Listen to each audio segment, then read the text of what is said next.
And there's never any reward. You might look ahead and is there any reward after? Yes, after a year of endless pain, a hatch opens, the scrawny iron breath, and says, here's the medallion.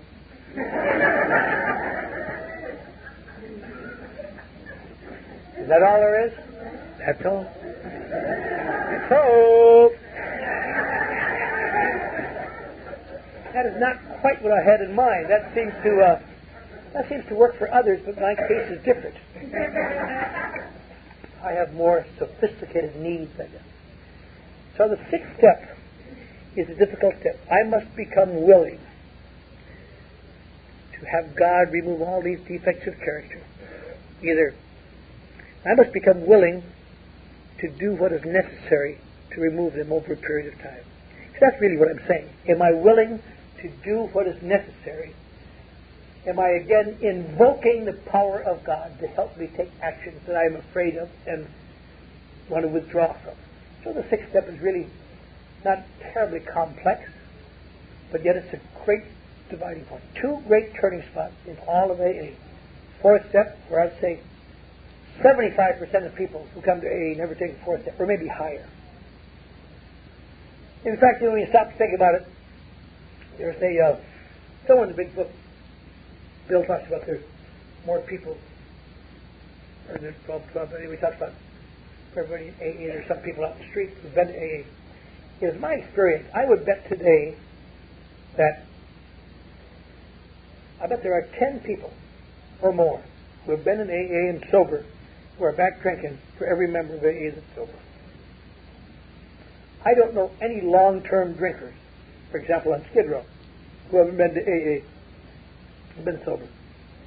I know very few old, long-term drinkers who haven't been to AA somewhere along the line and been sober and come to the realization that AA does not work for them. And in almost every case, they have stopped at one of two turning spots.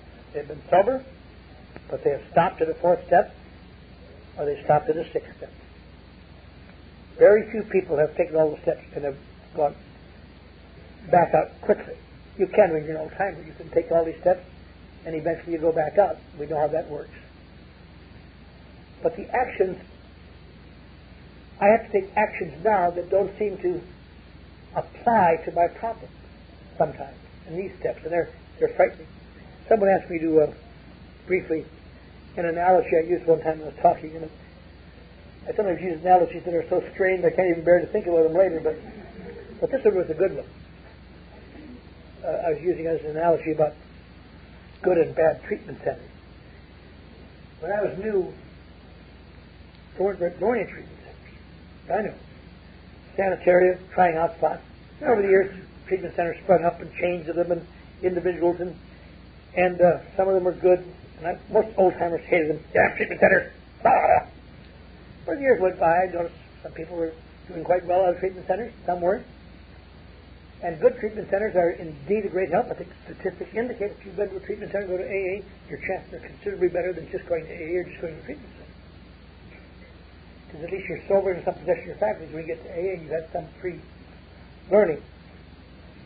But what's the difference between the two treatment centers? And the analysis I used is like,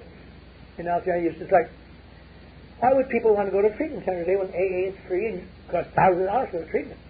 It's like going down here to the lake and wanting to go to Cleveland. And there's a trim little yacht, skiff, scooter, called the SS Treatment Center. People in clean white uniforms. You want to come with us? We're going to.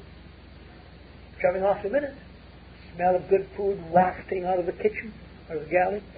It's just wonderful.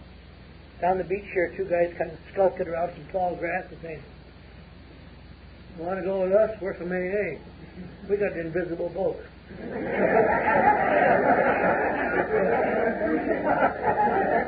It's really there's no great put down to say, I personally would prefer to get on the skiff, I want to wish you a lot of luck, guys. And you go to the SS Treatment Center, and it pulls up, and it does exactly what it says to do. It keeps you warm, it dries you out, gives you information about your problem, feeds you well, makes you well. Everything's great. only one problem with it. He just gets out of sight of land. He says, well, this is as far as we go. We're going to go back to get the next road. Well, what am I supposed to do? Swim like a sumbitch. So, and you start swimming, and here come these two fools by in their invisible boat. You want to ride? I'm not that sick. Pretty soon you're almost drowning. And finally you're almost dead, and they come by again. All right, okay. They pull you in. What do you want me to do? Get an oar and row? You crazy bastard. And the irony is, as you start to row, the boat appears. But it doesn't appear until you start to row. So you have to be kind of desperate. And you start to row, the boat appears, it gets bigger and better. Much finer than that little skiff. You don't even want to go to Cleveland, you just want to stay in the boat. Hell, let's turn this way. Great. And that's great. That's why we have sponsors. They come every once in a while, you slow down. What's wrong? You got your oar upside down. Okay, go ahead.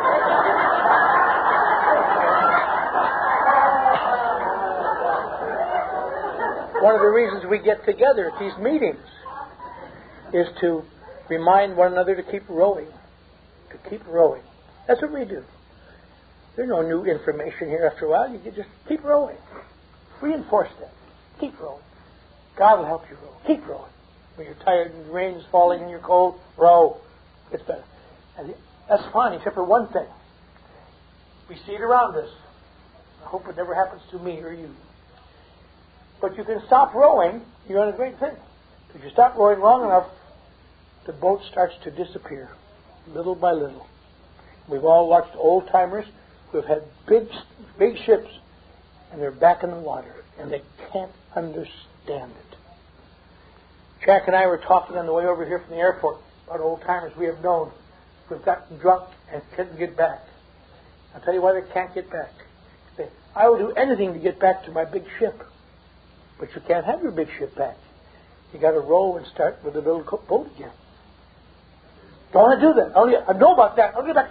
And they die. That's why it is. People, a rule of thumb, relatively accurate, I suppose, that if you've been sober over 7 or 8 years and you get drunk, the chances of you getting back are remarkably slim. Some people do, but it's very rare because they want to get back to a big ship. And they can't. Now, what's this got to do with treatment facilities? Well, there are treatment facilities who, in my opinion, are almost literally killing people. As I said earlier, they have them take the 12 steps, they read intellectual literature, they get psychoanalyzed, they get the bonding with their counselor, and they leave the facility thinking that they have recovered. And they now can do it. And if you have troubles, call your counselor, call aftercare. But, I mean, if you want to go to some place like AA, that's fine, but you have enough information to stay sober.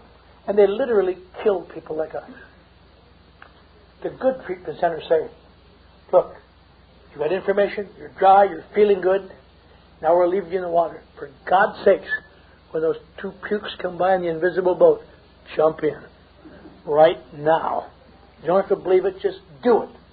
The ones that guide us into AA are prized beyond belief. The ones who, for their own reasons, for money-making or pride or ego, would lead you to believe that your information will make you well, will kill you. And I think that's what most of the things we do. And one of the great problems we have to face when we first get in the boat is rowing through a 4th step. It doesn't even have any reason for doing it. And rowing through a 6th step, which gets us apparently someplace we don't want to be. But all the things here are designed to, little by little, bring about a goal we never could have conceived could happen, based on our intellect. We'll talk about a little bit more about it tomorrow morning. But what is the goal of all of these steps? To make you wonderful? No. To make you above human? No. To make you without emotion? No. is to very, very slowly do what alcohol does fast. To little by little take people who are not enough and make them feel most of the time like they're enough. To take people who live with fear and most of the time live without being terrified. To little by little take people who feel highly vulnerable and most of the time feel invulnerable, or at least not highly vulnerable. And it's hard to explain that to new people because there's just no way to get from here to there. It's hard to do that even in the sixth step when you're that far along. But at least when you've taken the sixth step, you have now accepted the premise. There is a way for me to go, and I'm in the middle of doing it, and I'm going to keep trying. And what we can do as individuals is remember to take those steps, and what we can do as sponsors is to guide people into taking them. Love will not keep people sober. Spirituality will not keep people sober. Not alcoholics of my type.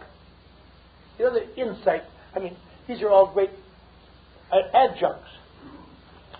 Always the interesting example of that. Bill Wilson and Dr. Bob meeting on Mother's Day in 1935. And Dr. Bob was already a spiritual leader in the Oxford group in Ohio, but still was drinking. Bill Wilson was a member of the Oxford group for 6-7 months in New York.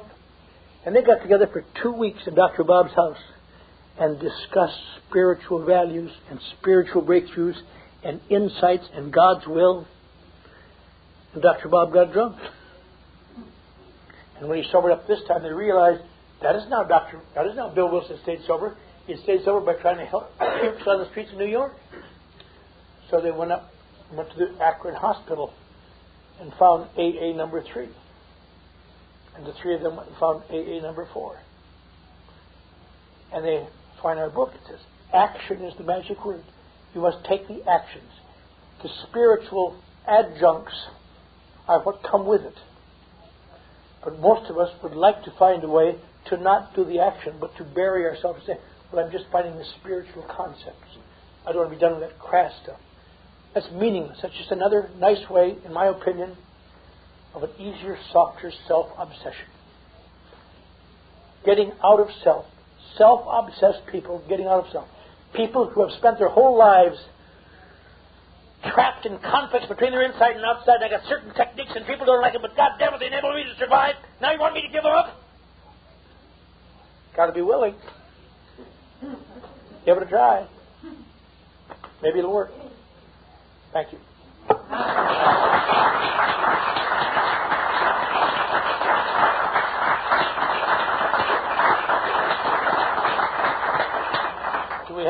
You want to come up and say a few words?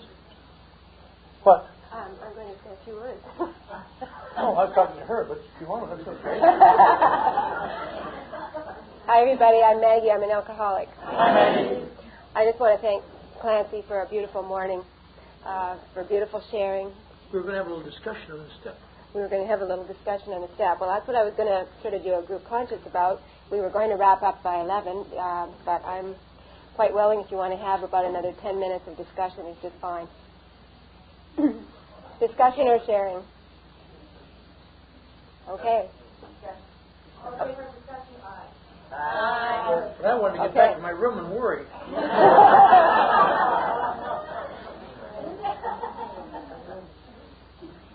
Who would like to kick it off?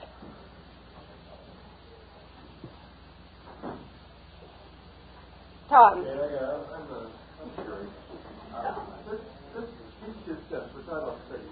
So, because you're willing to have God really only ask Him for relief. And then it goes on, if you read the chapters, but it has nothing to do with God. You've got to do it. It seems to be a bit of a scam here. Yeah, but don't tell the newcomer. Well, no, I know. It's been pointed out to me, and I noticed this right from the very beginning. That's right. Well, my answer to that would be, let me talk in the microphone. This may be deathless. I'm not sure yet. The question is, why is it in the 6th, 7th step we say, we ask God to do these things, and then it turns out we have to do them? I think the answer to that, Tom, is this. What I'm saying in effect is, I have to do them, but I have to do them by taking actions that I don't always believe in. I am turning myself over to the care of God as I understand it. I am taking actions that I would not take based on my own intelligence or self-evaluation. You understand that? I'm asking God to do this. What I'm saying in effect is, God, I'm going to take these actions of yours even though I don't always believe them. So I'm asking God to do it, but I must do it. But I must do it by taking actions that I do not believe in sometimes. In other words, I am, again, asking God to do something for me that I have to do for myself, but I would not do without the security of His person, His being. Is that too abstract? Do you understand that? Let me put it more clearly. I know that. I remember having that feeling years ago. Why even bring God into it? I just have to do it.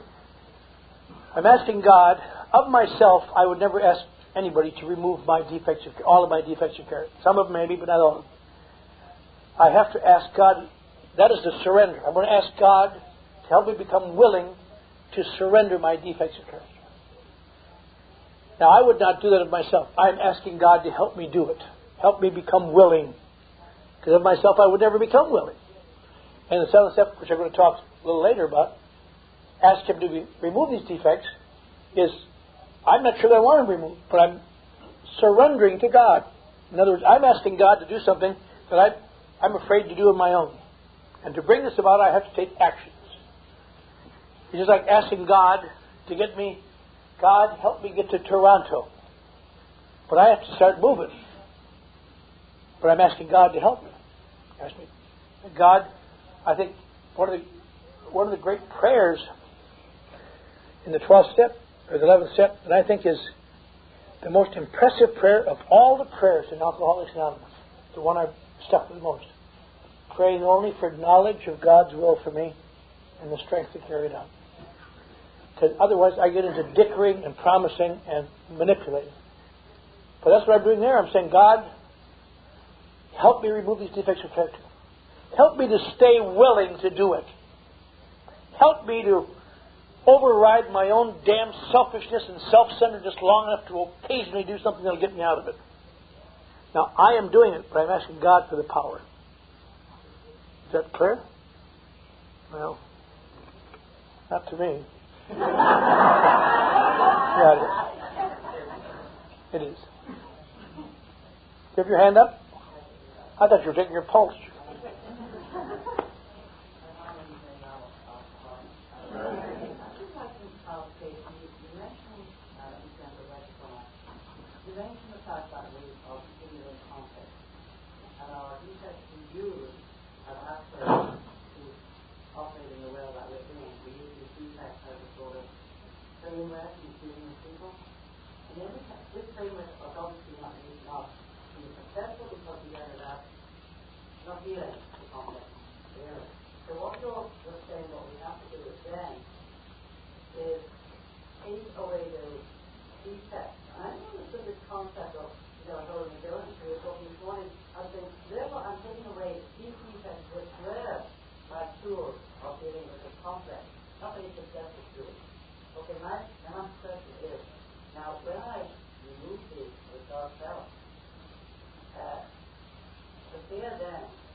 Well, as I understand the fear. It's the fear of the little boy.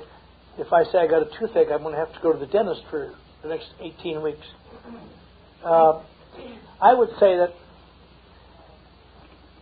the defects of character we use as tools, in my experience, have been predicated on the fact that of myself I am not enough. I always need a little edge to win. In other words, I cannot win based on myself. I've got to have some extra going for me. So I use little tools, little shortcuts, little hustles, little deals, and now they want me to give up those things and operate just normally, straightforward, and that is frightening to me because I don't think I'll be enough to do it. And that is what I think over a period of time you discover in AA to the best of your ability. You try to give up those things as much as possible, and you operate straightforward and you operate without guile, and it seems like you're just highly vulnerable. You know, it's like you say, you're having a bad morning and I'll slip away to a noon meeting. But I know if I do that, that's the very time my competitor will get a big sale and I won't. I better sit here. And it's hard to realize that. I'll tell you an example of that. My sponsor, Chuck C. If you ever read this, he did this Paula Mesa retreat where he talked about it at length in the book, A New Pair of Glasses. But that's a good example of it. Where after he was sober a little while, he decided that he would just run his business straightforward and honest. And he would do whatever necessary to be a good businessman. I mean, he designed the insides of supermarkets. And he had a couple of examples where the guy said, I don't like this. He said, okay, I'll do it again for nothing. It's going to cost me thousands of dollars, but I'll do it again. Because I want to do it to make you happy. And his fellows in the business were saying, hey, we're in deep, you keep doing this, Chuck, and we're out of business. We can't do it. But as it turned out, he did it this way, and he couldn't handle the business after a while. He was turning away business. He became a multimillionaire by not having an edge. When he had an edge, he was just fairly well-to-do. But when he became straightforward, he became a multimillionaire. Now, I'm not saying that if you conduct yourself as an honest citizen, you become a multimillionaire. But I would say that being a multimillionaire was not as important to Chuck as sleeping well and feeling good. And that's what you get to. You sleep well and you feel good. I run a mission on Skid Row, as you know. Some years ago I resigned a job in Beverly Hills where I was quite successful, and I run a mission on Skid Row. I get paid considerably less than I might make in the real world. And it's a funny thing. People drive their Mercedes and their BMWs down to talk to me at the mission on how to feel comfortable. They can all buy and sell the mission I work in. But what good does it do if you can't sleep at night and you feel terrible? What we have in common, what I have, over the years I had a chance to sponsor a lot of people. The guy who put the flag on the moon, and movie stars, and priests, and psychiatrists, and bums. What we all have in common is that we've all come from a field where sobriety is untenable, and drinking is untenable. And we have to take techniques to get rid of it. And stopping drinking is not enough. So we have to work on sobriety, as we've talked about the last few hours. We have to give up things that seem to be the only defenses we have against the world. And I don't think any one of us are ever in any danger of becoming perfect or wonderful. I don't think it's because it's just not the human condition. But I must be willing to try to be straightforward. To me, as I mentioned last night briefly, some of the greatest spiritual concepts I've ever learned in Alcoholics Anonymous, the things that changed my life as much as anything I know, are things such as do what you said you would do. Be where you said you would be, when you said you would be there, or let them know you're not coming. Don't take out your pent-up hostilities on people who can't answer back, such as your children, waiters and waitresses, employees, where you just pent up, and most of us have been in that habit, come home and just it's a bit crap the other day, you got to take that crap. Well, just take it for a kid. Get to your room. And you got to try not to do that. I remember telling my sponsor on this kind of news.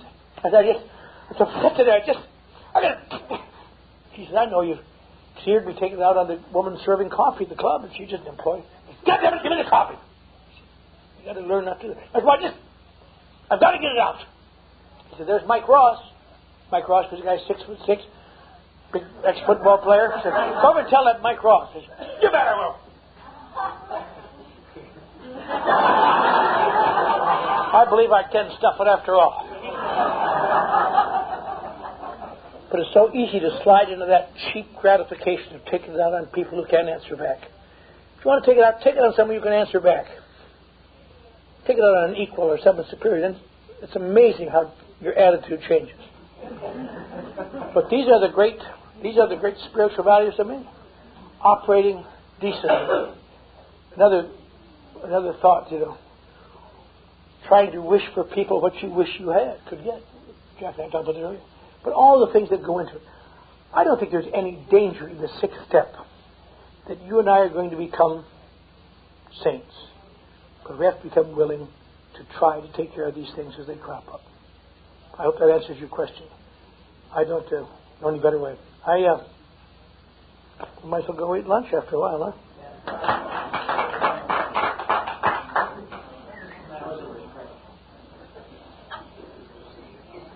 I welcome you back from your meaningful discussion meetings, back to the droning harangue. Pay for your sins. Let's see, we've taken the 6 steps. First, we admit we were powerless over alcohol. Our lives become management. There might be a power greater than ourselves. Somehow to restore us to living without alcohol. And we're in theory going to try to turn our lives over to that power, even though we don't see how it can be done. And first major steps are taking an inventory and exposing ourselves with fear and trepidation, reading it to someone else, and then that big step of making a decision. Try to become willing to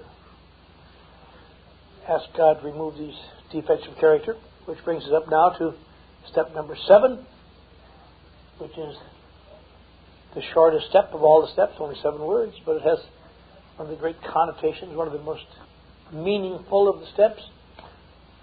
Humbly asked Him to remove our shortcomings. Just in passing, it's kind of a funny thing about alcoholics. Years ago, I remember going to a discussion meeting where they spent an hour discussing what's the difference between defects of character and shortcomings. What is which? And then I read in Bill's writings where he said he just didn't want to be redundant in the 2 consecutive sentences that mean the same thing. But we all like to argue, debate. We always like to find mystical things and very simple things. There's something here we don't see in it. They're keeping it from us. That's the theory of some of these philosophers I see now in transactional analysis and so on, in my opinion. Because I have no opinion on it, because it's not nothing to do with AA. But they make millions of dollars by having people think the answer is just out of reach. Just come back again. And you buy literature and attend these hideous, and if you ever listen to them, they just are meaningless. It's just.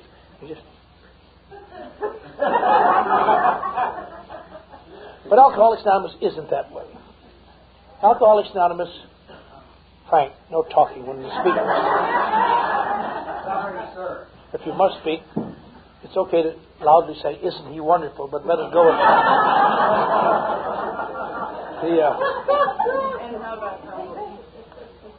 I'm going to take up humbly. Oh, I don't want to do that. Let's go on to the next step.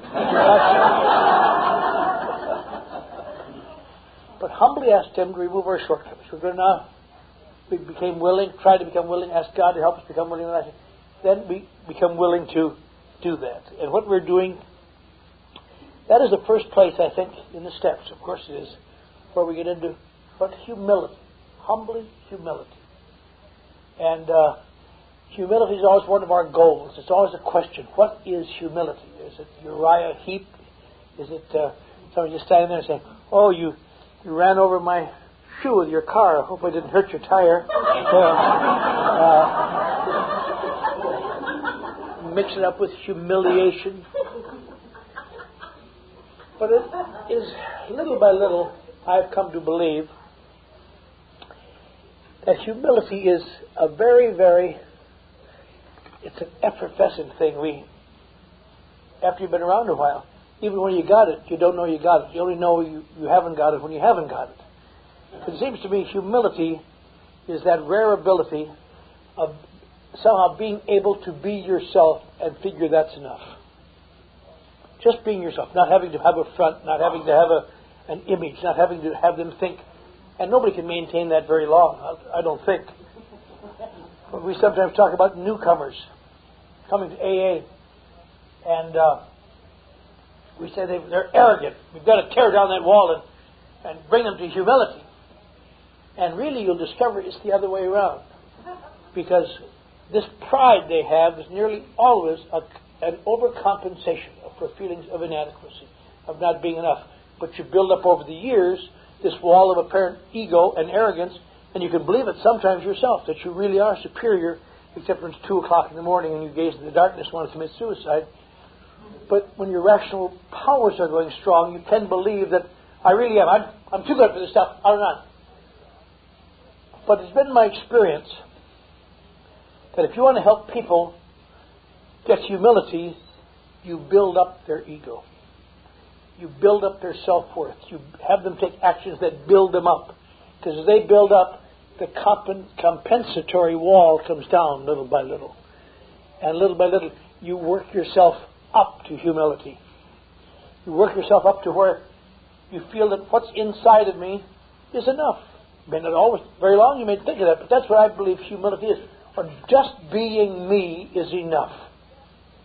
Or I don't have to prove something or convince you or have an image or a facade. But of course humans can't live like that, because we live, part of living in the world is living with a facade where you don't show your emotions, as we talked about earlier, where you don't, or when you're angry you can't always afford to show anger, and you can't afford to show sorrow, and you can't afford to show a lot of things. You have to live behind a wall. But it's a nice few moments once in a while when you find that you can be yourself, that you don't have to have an agenda other than being yourself. And I think that's what refers to in this step. Of course, as most of us know, Bill was so concerned about making sure that we did this as in an imploring method to diminish that wall of arrogance. That is, the step was originally written, it was written humbly on our knees. Ask God to remove these defects of character and these shortcomings. But then, in the editing before it went to press, they took out the phrase on our knees because they thought it might sound religious. And so they just humbly asked him to remove our shortcomings. But that's what he wants us to do. Humbly, as ourself, putting down this wall of arrogance to live, to ask for some way to take up and remove these shortcomings. Now, as we talked about this morning, there's no way human beings, you can't get rid of your shortcomings. You can't get rid of your defects of character all in one fell swoop. It would be nice to do it. We were talking at lunch. Unfortunately, we were talking while we were eating, so it lost a little something. I went to a different table. I didn't attend with my dinner companions. I went to a different table. We talked about it. There is a concept, I know about it, and we were talking about the table. That cleaning up your defects of character is, you take care of them as they come up. You look at them as they come up. It's like clearing a cesspool or a septic tank. You take this out, which enables some more things to float up.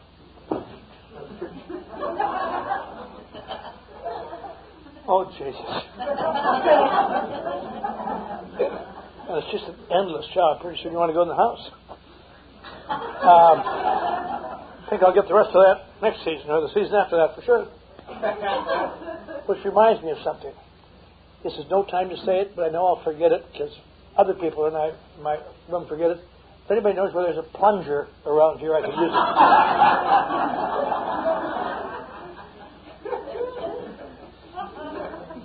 I asked one of my office mates, bunk mates, to get one for me. He went to the desk up here and said, I'd like, and he forgot what he's asking for and had to come back.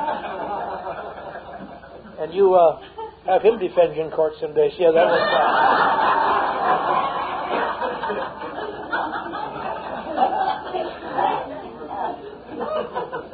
Oh, I meant to say he's not guilty, Your Honor. I forgot. Well, he may like the penitentiary, sure.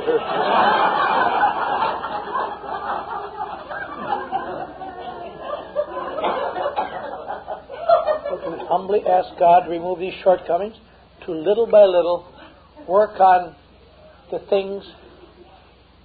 And as Bill says in the 12 by 12, humility has not had an easy time of it in our society.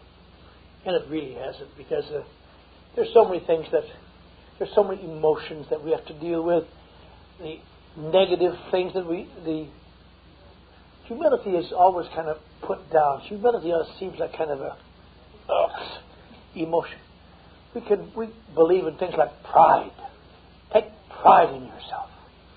And all of us can work on pride, but most of us have come here with a great deal of pride, and we've been destroyed by it. I suppose, but pride is, even on the walls of clubs sometimes, they put down things you want to get rid of. Despair and gluttony and lust and false pride. So that implies there must be some good pride somewhere. You never see a sign saying get rid of false lust, false hatred. Pride is sometimes, I think, confused because we equate it with self-worth. And I suppose in a sense it is. But pride, again, is something where we try to pull ourselves to be just a little bit more than we are, which I suppose is a very good thing. But humility is that rare occasion when we try to be just what we are. And if you are, it goes back to this again. If you know you're humble, then you're not humble. If you feel you have humility, you don't have it. It's something that comes when you don't even think about yourself. You see it in retrospect. Well, I had some humility. I was myself. I was thinking about others and not concerned with my image. So the seventh step really is not terribly complex. It's quite simple, but it's very difficult.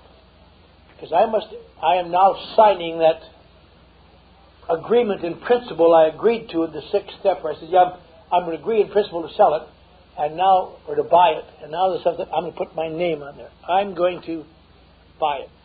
When I have people write an inventory, and I ask them to take their fifth, sixth, and seventh steps, one thing I always ask them to do, despite taking out the steps, I ask them to kneel in the bathroom, or kneel in the kitchen, or someplace where there's a hard surface, and nobody can see them, and ask God to help them truly become willing to remove these defects of character, and the next day to do that same kneeling and ask Him to remove my shirt. I know no tongue of fire is going to come down and cleanse me, but I'm going to become willing to take that crap as it comes to the surface and at least give it a try.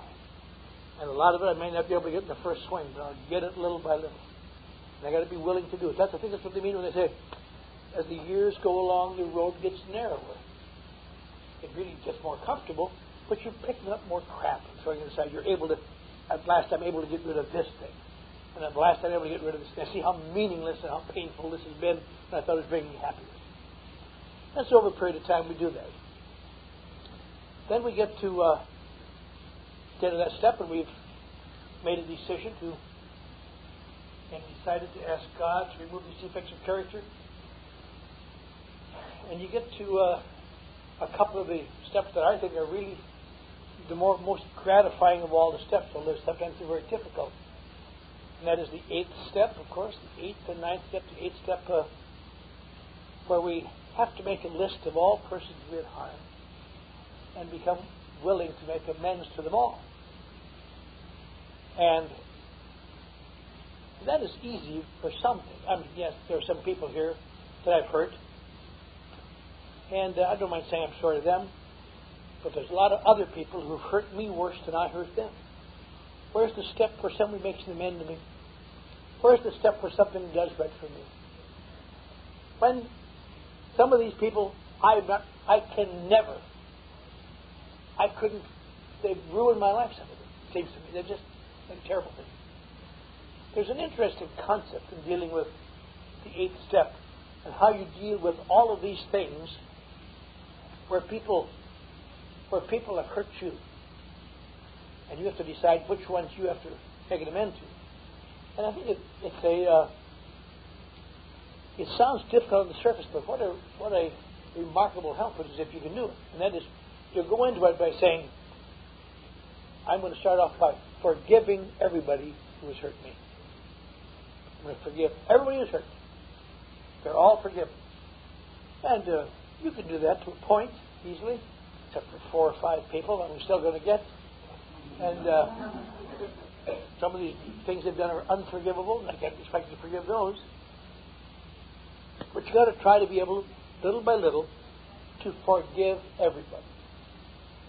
Then you can look at the list consciously and say, I have to make a list of people I've hurt. Now, the question is, what do you mean by hurt? To me, that has always meant they have felt worse as a result of me. Financially, emotionally, spiritually, anyway. If I have made them feel worse, I have hurt them. And they must certainly be brought up for review. I think one of the good things about taking an 8th step with a sponsor, for example, is many times a sponsor can look at it dispassionately and say, what seems to be an amend that you need to make here is not really an amend you need to make. What seems to be a justified resentment is the one you have to make. It's always been my experience in making up this list of people that one group nearly always goes on there. And they are the group from the 4th step of people I resent. Nearly everybody I resent, I feel guilty towards in some way, I discovered later. Through one way or another, one of the reasons I maintain that resentment is I think as good an example of that is in everything I've done with people who take an inventory. Now, it isn't always the case, but nearly always. That's the only thing I ever ask them to save out of their inventory. Take the rest of it and burn it. But take the resentments, and we'll talk about that later. The resentments should at least be very carefully analyzed. Despite what they have done to me, what have I done to them? Because as we said this morning, people aren't really against me. They are for themselves. And I'm interfering with that. Just as I am not against people, only if they interfere with me, with what I want, or what I desire, or as I perceive them doing something to hinder my wants. Now you're going to make a list of people you've harmed. It's very quite simple. And the reason to do this is not to become good, but because we get tired of living in disharmony. When you're living with continual ongoing resentments and feelings, and there's always disharmony, of course. So you're going to try to find some form of harmony. So you make a list, and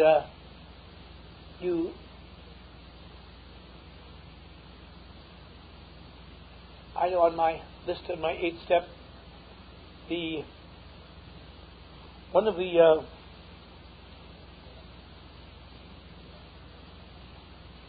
things I didn't have in my 4th step, I had my resentments. My sponsor made it with my father.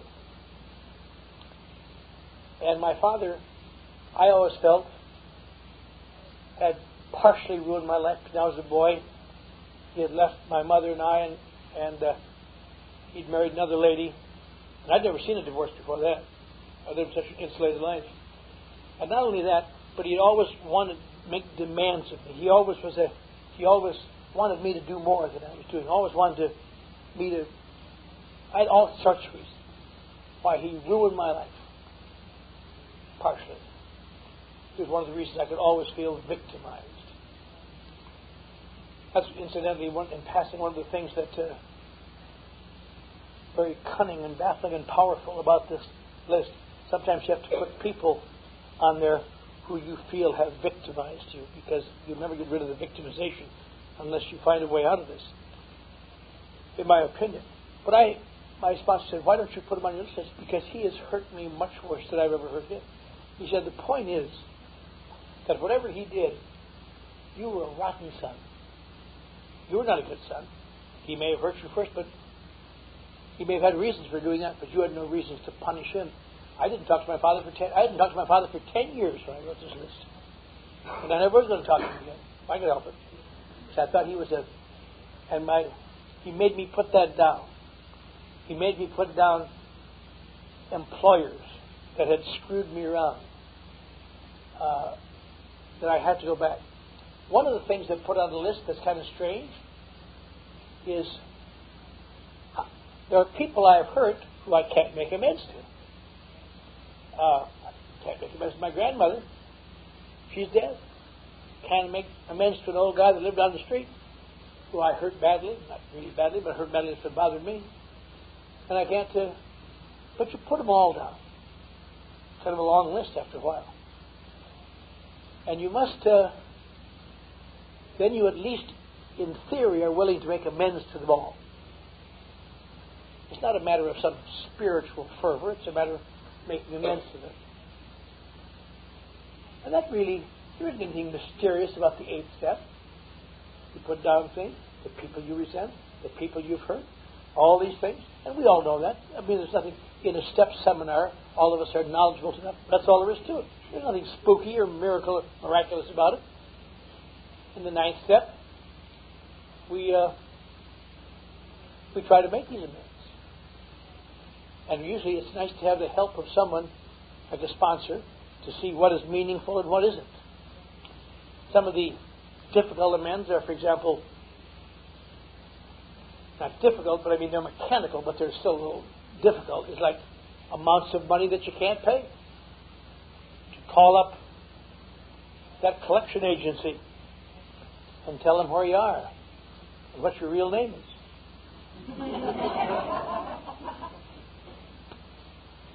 Because I've never had to deal with that. I've often thought, well, I've used as one of the examples why drinking was so good. I remember once upon a time in El Paso, living in El Paso, Texas, the household finance, who's the friend of every alcoholic, I had just done another consolidation loan, which buries you deeper. There's never any way out of those. And I was unable to make the payments for a while, because money had to be spent for other reasons, for my indulgence. And my wife and I were waiting around the house for them to call. There was some talk about they were going to repossess some furniture. And we had little kids. And I was trying to hold a job, and this would not look good for this executive to have his furniture repossessed. And when we were waiting for the phone to ring, my wife was just... And I happened to think I had brought home some rum. One thing about living in El Paso, across the river in Juarez, you get rum cheap, and it's good rum. That's where the term rummy comes from. After a while, you just kind of... you don't have to drink much anymore, you just kind of stay there. But I went and got some rum, and I offered my wife a drink. I tried to be pleasant. I said, "Do you want a drink?" She gave me that same intolerant nastiness. "Of course not. Think you want to be like you? Putting children on the spot." I took a couple drinks of rum, and by the time the phone rang, I was the only one in the house who didn't have any compunctions about answering it. Listen, you keep up this crap, we're not going to borrow for you anymore. Now stop calling me, goddammit.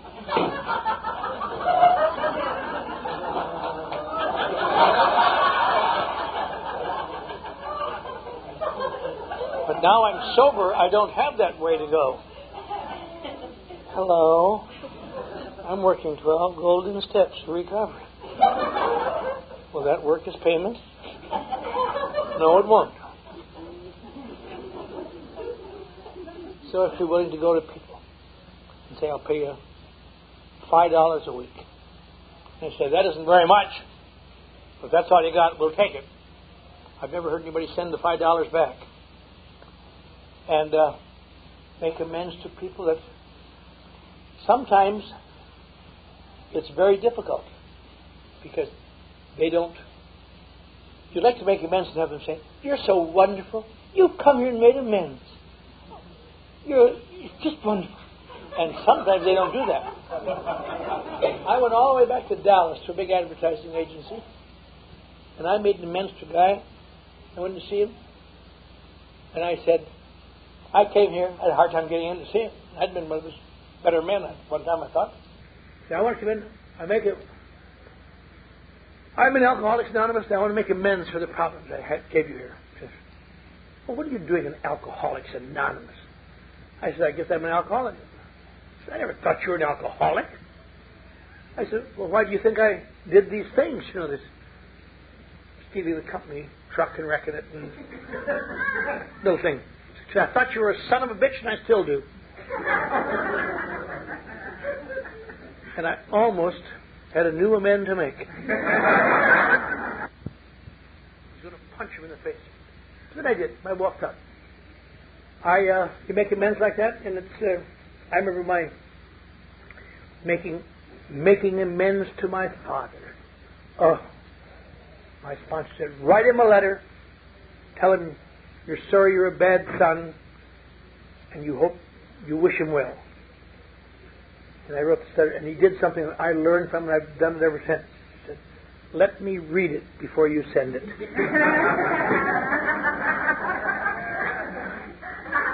And I read it and said, no, that's a revenge letter. Do it over. And so I did it over. Finally, he accepted it. I sent it.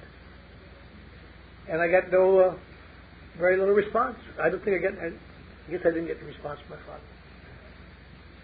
He said, well, send him another letter and ask him if he got the first letter. I could just see this tall, strong, imposing, frightening man take my letter and ripping it up. I thought, that son of a bitch. I'll write him another letter. I'll tell him, let me see it. So he sent another, and he wrote me back a letter. He said, yes, I got your letter. I didn't know what to make of it at first, son, because it sounded so unlike you. I thought maybe you were drunk. But he said, I hope you're doing well. I know we've had our upsets, but I hope you're doing well.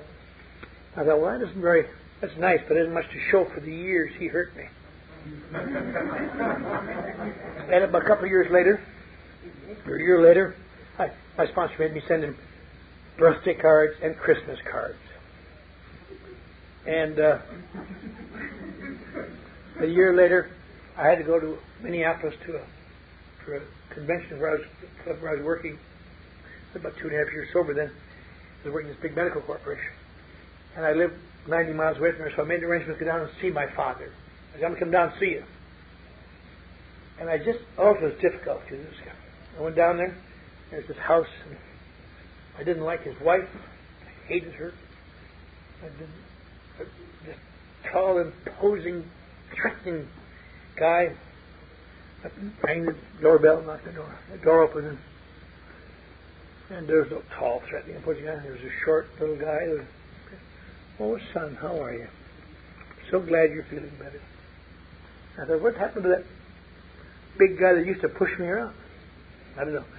But anyway, I wasn't thrilled with my father, but at least we talked. We sat and talked. And from then on, we talked a little bit more, and after a while, I made a point. My sponsor suggests this, and I do it to people too. Treat him like I was a good son, whatever I think. Just act like a good son from now on. And there never was a week after that I didn't call him. Didn't have much to say sometimes. Whenever I got that area, I stopped in and saw him. Didn't like his wife very well, but she died early, so that helped. Get a break here and there. What the hell? You can't fight. I came home and was a source of strength to him at her funeral. Got him through that. And we had to be quite close, actually. In fact, in the declining years, he lived at our house. And we were closer than most fathers and sons I ever knew. And when he went back to Wisconsin, because he got lonely for his old friends and old fools that he was associated with, and old Norwegians and the old Norwegian church, that when he died, I was holding his hand, and he gave my hand a little squeeze and died. That's just a nice, wonderful thing, isn't it? But it's all because I made an inventory I made an amend to someone who didn't deserve it. I could have, if I wouldn't have been forced to make that amend, I wouldn't have made that in 10,000 years of myself. Then they talk about making amends to, how do I make an amend to my grandmother, who was dead for 10 years by the time I started making amends? And for taking her money, her little money she had, and because I needed some money bad to get some to drink, and treating her with apparent love, but always trying to worry how I could hustle her for something. And my sponsor gave me an assignment on that, which I've in turn given to many people. You have to spend a lot of time from then on. You got to look for little old ladies who are having a difficult time somewhere as you go around your rounds, and stop and help them. Again and again. Up some old silly lady out of the store with her bags. Here, can I give you a hand? Can I give you a ride? Can I do something for you? People I know, some people I don't know. I think of that in the theory of making an amend to the world for what I've done to a lady I can't make an amend to. So I make an amend to somebody else like her on a continuing basis. I've done that with old men and old women and sponsors and all sorts of things. I make a special point of going out of my way to being of some sort of help for them to make an amend because I can't make the amend I should make, so I make it to the world in her name. In other words, I made a donation in my grandmother's name to that old lady or that old man or that old situation. There's all sorts of amends you can make. And I'll tell you what, to me, one of the great realizations of amends, the great goal of amends, I have never made a sincere amend to anybody that I ever really hated afterward. I've made a lot of amends to people I've hated. And I was forced to do it. But after making those amends, I didn't hate them anymore. I didn't always like him, but I never brooded about him anymore. I never hated them. It's the funniest thing in the world. Me making an amend to them enables me to stop hating them. It's one of the strangest phenomena in all of AA that I know. And so we go around making amends. Sometimes as you go along, you find amends 2 years later that I'd never thought about. Think, I should do that. To stop and take the time to set things right as you can.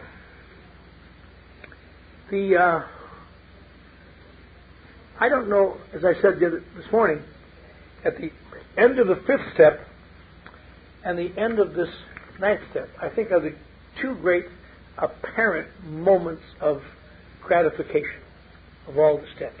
They all have kind of a spiritual growth, but at the end of the 5th step, there's a feeling of well-being, and there's a great feeling of well-being at the end of the 9th step, because they both consist of doing something outside of myself and adding to the harmony of my existence.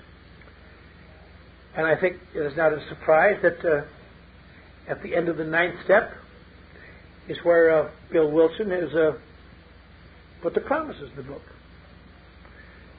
where it talks about if you do these things, because these are the 6 steps, 4, 5, 6, 7, 8, 9, the 6 steps where we try to clean up this crap that we agreed to do in the 3rd step without knowing what we had to do. And before we get into the things that we do on a continuing basis, these are cleaning up the cesspool and sweeping up the crap and dreadful little crappy jobs, but that begin to get the baggage out of the way. We talk about our life wanting to be one day at a time. It's kind of hard to live one day at a time when you're carrying 1972 with you too. And the fall of 1974, what that guy said to me in 1966. Somehow these things got to be cleared away so I can at least face today with today. And you can't always do it perfectly. Again and again, I just always try to stress to people that remember, we can't ever do it perfectly. And the irony of it is, the great fault of alcoholics is that they're perfectionists. Anything worth doing is worth doing to excess. First law, if it isn't perfect, why? They talk about alcoholics being perfectionists. I didn't used to identify that. I've never been a perfectionist. I just want things to be right, and if not, screw it. And it's a long thing to discover that we are not going to do things perfectly. We can't do it wonderfully. There's something in the 12 and 12 that's kind of funny about talking about spirituality, where it says we should never be satisfied with our spiritual condition.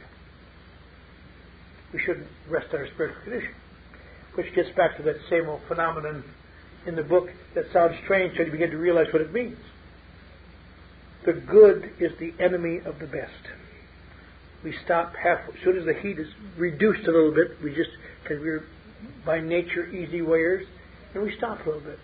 And it requires some use of a power greater than myself, of a God, if you will, that power to continue to do it.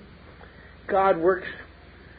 An example that I like is that when you're going to make an amend to someone, that intimidates you and frightens you. I can see it now in retrospect. I wish I'd known at the time, but I can help other people with it sometimes. Where they're going to make a place where they used to work, and you're going to see this guy's office, and he's waiting for you. You know, he's going to grind you. You're going to go in there and say you're sorry. I'll tell you an example of that. When I was a senior at the University of Wisconsin, I was in the first class after the war started in 1946, and we were steely-eyed, sex-crazed veterans. That's our image.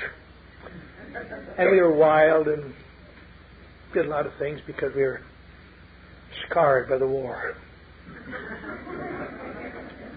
We played that to the hilt, I'll tell you. And I was on probation several times, but I'd won some trophies for the college. And when I was a senior, one night I was downtown drinking, and I ran into this traveling sales lady with a magazine firm. I told her about the trophies I'd won, and she didn't seem to believe it. So we went up to the university. I kicked open the door to the administration building, and I went in and showed her the trophies. And I was kind of drinking too much. I don't recall exactly what happened, but apparently I felt she'd had a flat tire because I was pumping her up there on the floor. When some policemen came in and illuminated this gory scene. I'll tell you something. If you ever want a quick cessation of sexual drive, you have a policeman's flashlight. Quick detox. And in 1950, of course, they were a little less free in social custom than they are now. So they took us to jail. I was put in jail, and so was she. And the next morning, she went to court and got a $150 fine for disorderly conduct and a floater out of town. And I was held over the next day. And the next day, I got two things. Just before it's court, I got a letter from the university saying, from the dean of students saying, this is your note of expulsion. You're expelled.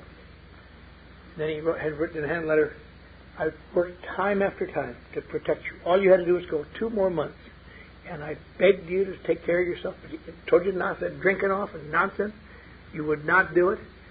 You have broken your parents' heart. You've broken my heart. You've made me look a fool at this university. You made us look bad. It's all over the papers. We could file suit against you for breaking and entering in the nighttime to commit a felony, to adultery. But we're not going to do that. Just stay away from this campus forever. Now, we'll jump ahead a few years. That was not an easy amend to go make, I'll tell you. He'd become president of the university by this time. And at the same time I went to see my dad, I also went down there to see him. He would not see me.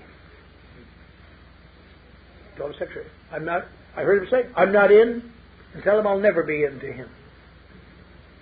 Well, that kind of cuts into your spiritual fervor, I'll tell you.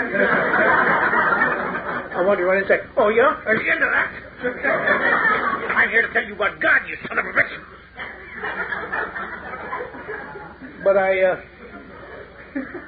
I came by the next time I was home. Funny, I call it home, and you always still think it was home. I didn't live there all that long. But finally, after about 3 years of this, I called him on the phone, and he agreed. From California, he said, I'll be in Eau Claire. I wish you gave me a chance to come and see you. I really got something to say. No, I don't want anything from you. Oh, all right. Because he was a very religious man. He was disappointed in me. He always had great hopes for me. And so when I went to his office, I was literally sweating. And the technique I know now, I didn't know then. But I'd recommend anybody in that situation. Go across the hall. Go in the washroom. Stop for a minute. Remember that you're not going in there alone. You have God in your pocket. We are going in there. It can't be all that bad if we are going in there. I didn't know it then. So I went in. I told him what I tried to do. And what I was trying to do, and I was working in radio and television in Hollywood by this time, and it looked like my wife and children were going to move back with me eventually, and I was very sorry that I know it caused a great deal of problem. Oh, that's very interesting. I wish you well. Thank you very much. I'm busy now. And that was the end of that event. Well, next time I was back, 8 months later, I went down to see him again. Poor bastard, felt like a fawn in the forest fire. Just, every time he looked up, here comes this fool making amends again. Leave me alone. I forgive you, Jesus. But that was really hurting me. That had left a real scar. And that I talked to him at length. And then the next time I came back, I didn't come back to make an amend, but I said, "Can I just talk to you about something? I have an idea." He said, "I'm really busy." This was 6 months later. I said, if it isn't too much, I know it is a terrible thing to ask you. We were now in the 1960s. I said, but would it be possible for you to get the alumni news bulletin? I know technically I'm not an alumnus, but just because I really have a deep feeling towards the school. Oh, all right. He started sending me that. And I saw him for once in a while. I thought, must be a point stop. Now we jump ahead to 1976. I'd seen him several times. I had gone back to speak at the annual dinner in my hometown of Eau Claire. They had it started off, they called it the Eau Claire Annual Coon Feed. And I was back there at the 10th Annual Coon Feed. I looked forward to that with a lot of anticipation. As it, they gave you beef, but they called it, because they started off with coon some years before. And you know when they changed the name of it? About 2 years after that, after I was there, they had a lawyer from Chicago, a black lawyer, came up and spoke, and he started off by saying, "I didn't know if you wanted me to talk or if you're going to eat me."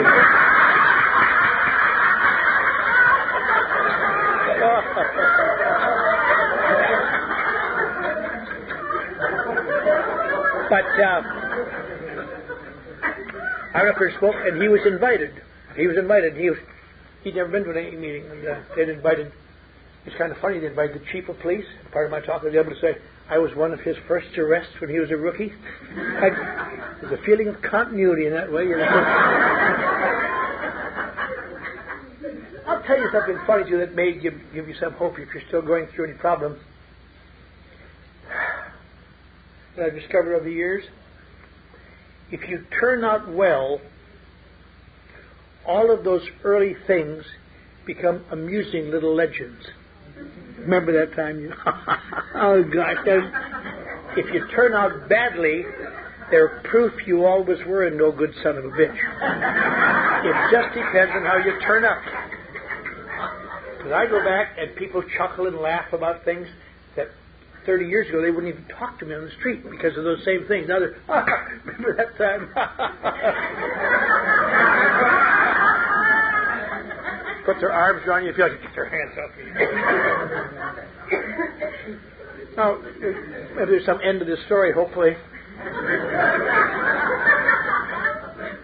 I've incidentally I spoke at the 20th annual banquet, the 25th annual banquet. And next year I'm going to speak at the 30th annual banquet. It's just wonderful. Just a local boy makes good rotten, drunken puke for the first water. But anyway, 1978, I get a call from the University of Wisconsin, from the dean, secretary. She says, "We're having a big alumni get-together scheduled in Los Angeles for the alumni who live in that area. And the guy that was in charge of it has disappeared. We don't know where he went. But we have no arrangements, no accommodations, and it's supposed to be in 2 weeks." And the dean thought, since you're kind of an operator, me, look at the holes in my palms, and can you get us some? I said, "Sure I can. I got friends." I got him the Biltmore Hotel. Lovely room in the Biltmore. Call them next to me. All set. Just tell them to come, and they were enthused. "You did such a good job in this. Would you like to join us?" I said, "Yes, I would." So I came, and mixed with all these old alumni fools, and I'm glad to see all the members of my class look much older than I did. To me, they did. And the dean was there, this now president. He said, "Why? I can't, I've you couldn't see me several times, but I understand you're really doing pretty good." I said, "What are you doing now?" I said, "Well," he said, "I understand you're running some kind of a thing on Skid Row."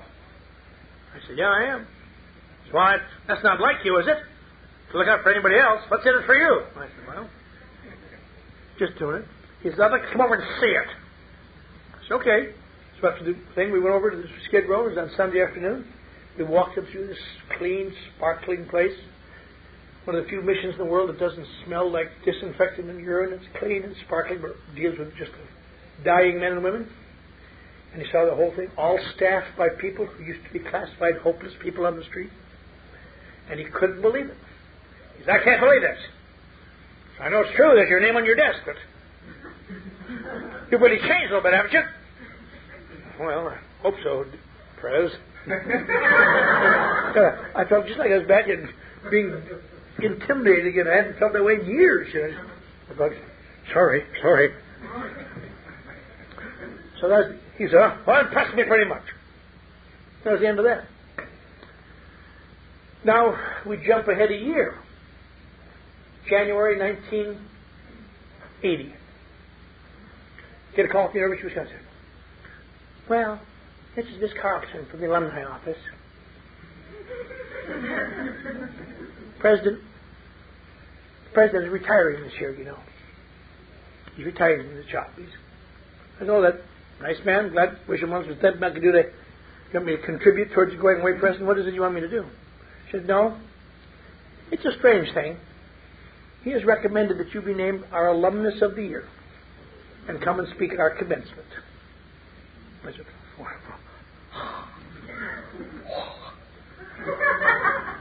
"Okay." I said, "That's wonderful." She said, "Okay." She sent me all the data. On the 1980 May, I was the distinguished alumnus of the year of the University of Wisconsin. And I brought all my children with me. And my parents were still alive. They were very old. They died soon thereafter. But my mother and my father, who hadn't lived together for many years, but they came together. And my kids were all there. And I spoke at commencement on the benefits of living a decent life. And I didn't want them to know that I had been expelled. We laughed about it later. I must be the only alumnus, distinguished alumnus in the history of the world that was expelled from the institution. Didn't even graduate. Just, "Get out of here, you son of a bitch!" That was really a touching moment. My parents cried. They cried when I got expelled, and they cried when I was alumnus of the year. My children cried. I cried. I had a chance, as I told them, they didn't quite understand what I was talking about, but I said, I've made amends for many things in my life, but this is one area I've never had a chance to make amends, really. I want to make amends to this university. So after that, I got thinking about that a year later or so. I started funding little letters to the new dean and president. Really appreciate this opportunity, but isn't it kind of bad to have a non-graduate to be your alumnus of the year? And I did it in a joking way, but I kept grinding. 1986, they said, "Okay," sent me a diploma.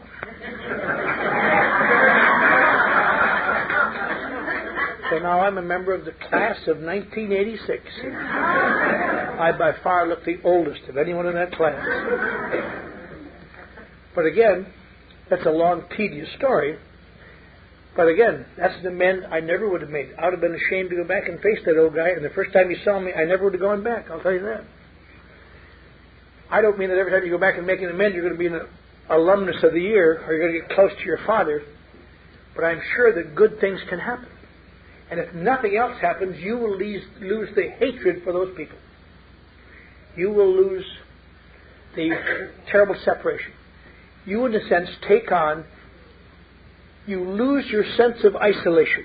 You rejoin much of the human race, which is really what that step's about. And I think it's most appropriate. I know you've all heard this 100 times, but in that context, exactly what it says. He goes into it by saying we should be sensible, tactful, considerate, and humble without being servile or scraping. As God's people, we stand on our feet. We don't crawl before anyone. Then, if we are painstaking about this phase of our development, we will be amazed before we are halfway through. We are going to know a new freedom and a new happiness. We will not regret the past, nor wish to shut the door on it. We will comprehend the word serenity, and we will know peace. No matter how far down the scale we have gone, we will see how our experience can benefit others. That is one of the great lines of all of AA. The very things that have made us guilty and terrible now are tools to help somebody else. You say you've been in the insane asylum? I have too. I'll follow you.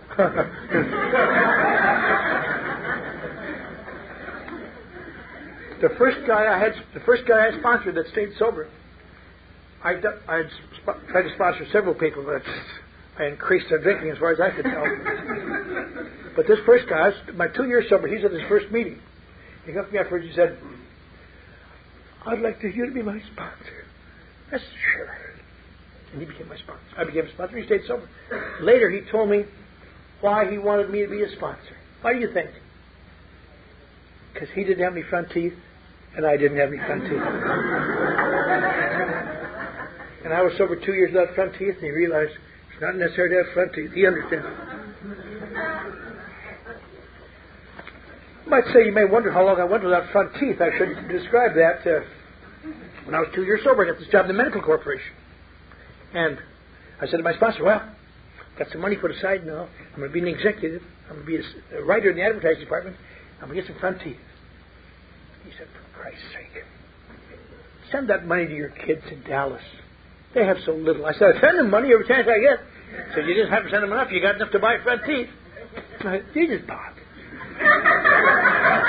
They all got front teeth. I'll show you their picture. It's nothing to do with front teeth. It's something to do with your attitude. You're a selfish thing. Send them the goddamn money. So I sent them the money. With graciousness and love, of course. I wasn't mad at them. I was mad at that old fool. And I learned to carry my lip like this. So I don't think anybody in that company ever knew I didn't have front teeth. I guess they thought I was burned in the fire, you know.